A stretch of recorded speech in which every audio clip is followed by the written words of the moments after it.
혹시 주말에 운동 좀 하려고 동네 학교나 체육시설에 갔다가 굳게 닫힌 문 앞에서 발길을 돌려본 적 다들 한 번쯤 있으시죠? 시설은 번쩍번쩍 정말 좋아 보이는데 정작 내가 제일 쓰고 싶은 저녁이나 주말에는 맘대로 쓸 수가 없잖아요. 오늘 이야기는 바로 이 답답함에서부터 시작합니다. 이 잠자는 공간들을 깨워서 도시 전체의 복지 시스템까지 바꾸고 있는 한 기술에 대한 이야기입니다. 아니, 우리가 낸 세금으로 만든 이 좋은 시설들, 대체 왜 정작 가장 필요할 때 문이 굳게 잠겨 있는 걸까요? 그냥 뭐 관리하기 귀찮아서? 에이, 설마요. 사실 그 뒤에는 우리가 생각하는 것보다 훨씬 더 복잡하고 고질적인 문제가 숨어 있습니다. 문제의 핵심은 바로 이겁니다. 주먹구구식 수동 관리. 자, 상상해 보세요. 누가 운동장 좀 쓰겠다고 전화를 걸어요. 그럼 관리자가 받아서 장부에 적고 또 시간에 맞춰서 직접 가서 열쇠로 문 열어주고 불 켜주고 끝나면 다시 가서 불 끄고 문 잠그고 정산은 또 엑셀로 하고 와, 이 모든 과정이 전부 사람 손을 거쳐야 했던 거죠. 이러니 무단 사용이나 보안 문제가 생길 수밖에요. 야간이나 주말 개방은 뭐 꿈도 못 꾸는 거고요. 결국 비용은 비용대로 나가고 행정력은 낭비되는 악순환만 계속됐던 겁니다. 자, 그럼 이 꽉 막힌 문제를 풀 방법은 없을까요? 당연히 있죠. 바로 이 굳게 닫힌 문을 열어줄 열쇠, 스폴링크, SOLINK라는 기술인데요. 지금부터 한번 제대로 알아보겠습니다. 왼쪽 좀 보세요. 아휴, 보기만 해도 머리가 아프죠? 전화하고, 사람 기다리고, 서류 작업하고, 이게 지금까지의 방식이었어요. 자, 그런데 오른쪽은요? 스포링크는 이 모든 걸 그냥 스마트폰 앱 하나로 끝내버립니다. 예약, 결제, QR코드로 문 열고, 조명은 알아서 켜지고, 실시간으로 보고서까지 딱! 이게 바로 기술이 만드는 뭐랄까 압도적인 차이죠. 그럼 우리가 이걸 직접 쓴다고 생각해보면 어떨까요? 진짜 놀랄 만큼 간단해요. 그냥 앱 켜서 원하는 시간 예약하고 결제하면 끝! 그리고 현장에 가서는 그냥 QR코드 한번 픽 찍으면 문이 스르륵 열리고 예약한 시간에 맞춰서 조명까지 쫙 켜지는 거예요. 다 쓰고 나오면 조명은 또 알아서 꺼지고요. 관리자는 그냥 나중에 자동으로 만들어진 보고서만 확인하면 되니까 뭐 신경 쓸 게 하나도 없는 거죠.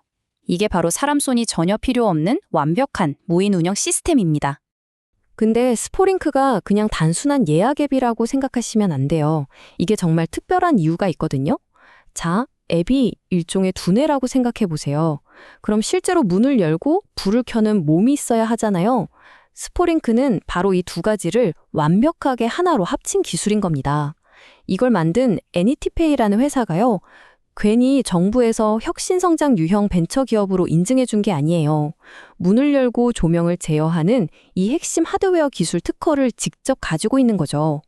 소프트웨어와 하드웨어의 이런 완벽한 결합, 이게 바로 다른 곳에서는 따라올 수 없는 스포링크만의 기술력입니다. 자, 이론은 알겠는데 그래서 실제로 효과가 있었냐? 이게 중요하잖아요? 이제부터는 진짜 숫자로 증명된 결과를 보여드릴게요. 그리고 이 엄청난 성과를 딱 세 숫자로 요약한 70, 30, 50 법칙이라는 게 있는데 이걸 꼭 기억해 두세요. 그리고 이 기술 그냥 아무 데서나 테스트한 게 아닙니다. 대한민국 최고라고 할 수 있는 곳들에서 이미 검증이 끝났어요. 대표적인 예가 바로 서울대학교, 그리고 무주군청입니다. 이런 곳에서 먼저 도입해서 썼다는 건 안정성이나 효과는 이미 증명됐다고 봐도 되겠죠? 특히 가장 드라마틱한 변화가 있었던 곳이 바로 서울대학교입니다. 예전에는요, 관리 문제 때문에 전체 체육시설의 딱 30%만 쓸 수 있었대요. 그런데 스포링크를 도입하고 나서 어떻게 됐을까요?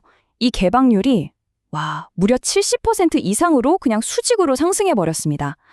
거의 2배가 넘는 공간이 잠에서 깨어나서 학생들, 시민들한테 돌아간 거죠. 바로 이런 서울대학교 같은 실제 현장에서 나타난 놀라운 변화들, 이걸 아까 제가 말씀드렸던 세 개의 숫자로 딱 정리할 수 있습니다. 그게 바로 70, 30, 50 법칙입니다. 자, 그럼 이 70, 30, 50, 이게 대체 무슨 뜻일까요?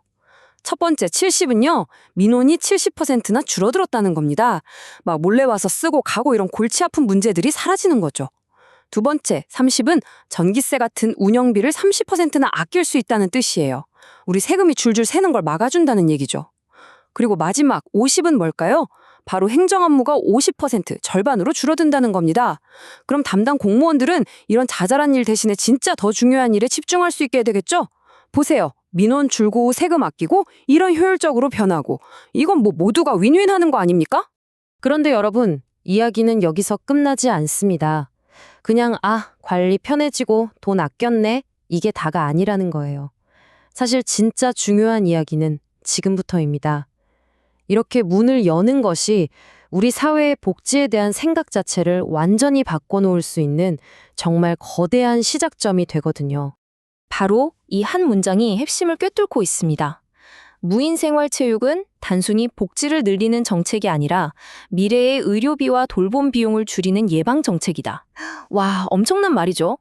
아프면 치료하는 게 아니라 아예 안 아프게 만들자는 거예요. 관점 자체가 180도 바뀌는 겁니다. 이게 바로 예방 중심 복지라는 개념입니다. 그러니까 나중에 문제 터지고 나서 막대한 돈 들여서 병원 짓고 약값 대주는 게 아니고요. 지금 당장 적은 비용으로 큰 효과를 낼 수 있는 동네 체육시설 같은 걸 활짝 열어서 사람들이 병에 걸리거나 외로워지는 근본적인 원인 자체를 미리미리 없애자는 거죠. 이거 그냥 좋은 말이 아니고요. 실제로 데이터가 증명하고 있습니다. 꾸준히 운동하면요, 치매 걸릴 확률이 거의 30%나 줄어든대요. 그리고 동네 사람들과 어울려서 같이 땀 흘리고 운동하면 사회적으로 고립되거나 우울증에 걸릴 위험도 20에서 30%나 낮아진다고 합니다. 이걸 돈으로 한번 따져보면 어떨까요? 그 가치가 어마어마합니다. 나중에 수천억 원 들여서 요양병원 하나 더 짓는 거랑 지금 당장 동네에 잠자고 있는 운동장 문 열어서 사람들이 미리 건강 챙기게 하는 거. 여러분, 어떤 게 더 똑똑한 투자라고 생각하세요? 답은 너무나 명확하죠. 이게 바로 미래에 들어갈 어마어마한 의료비를 가장 확실하게 줄이는 방법입니다. 결론적으로 스포링크라는 기술은요, 그냥 잠자고 있던 공간의 문을 여는 데서 그치는 게 아닙니다. 그 공간을, 우리 동네를 더 똑똑하고 더 건강하게 만드는 하나의 네트워크로 바꾸고 있는 거죠. 이건 뭐 예산도 아끼고 행정도 편해지고 시민들은 건강해지고 나아가서는 데이터에 기반한 더 좋은 정책까지 만들 수 있으니 그야말로 모두의 승리라고 할 수 있겠습니다. 오늘 우리가 나눈 이 이야기는요, 단순히 어떤 기술 하나가 대단하다 이런 얘기가 아닙니다. 기술이라는 도구가 어떻게 우리 사회가 미처 몰랐던 잠재력을 일깨우고 또 그걸 통해서 우리가 더 건강한 미래로 나아갈 수 있는지를 보여주는 아주 강력한 증거라고 생각해요. 자, 이제 한번 주변을 둘러보세요. 우리 동네에도 분명 잠자고 있는 공간들이 있을 겁니다. 그 공간들을 깨워서 더 건강한 미래를 만드는 일, 어떻게 시작할 수 있을까요?